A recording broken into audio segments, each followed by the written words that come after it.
వికాసం స్కీమ్కు ration card తప్పనిసరి అంటూ ఓ వార్త అయితే ఉన్నది. దీంట్లో యువ వికాసం లోపల దాదాపుగా 92 రకాలుగా ప్రజలు లబ్ధి పొందే విధంగా ఆయా షాపులు కానీ ఆయా సరుకులు కానీ అమ్ముకునేటువంటి వెసులుబాటు అయితే రాష్ట్ర ప్రభుత్వం ఇచ్చింది.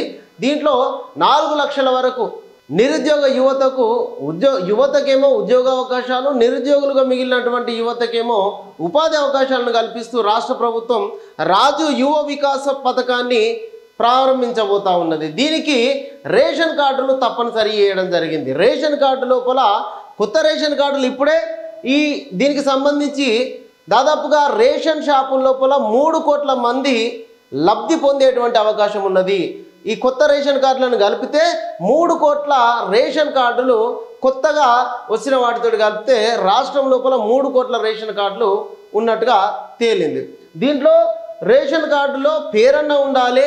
కొత్త రేషన్ కార్డులు ఎట్లాగూ ఇస్తూ ఉన్నారు, ఆ రేషన్ కార్డులు కొత్త రేషన్ కార్డులో పొందొచ్చు. అదేవిధంగా పాత రేషన్ కార్డులో ఉన్నటువంటి ఒక రేషన్ కార్డులో ఒక్కరిని రాజు యువ వికాస పథకానికి అర్హులుగా పెట్టడం జరిగింది.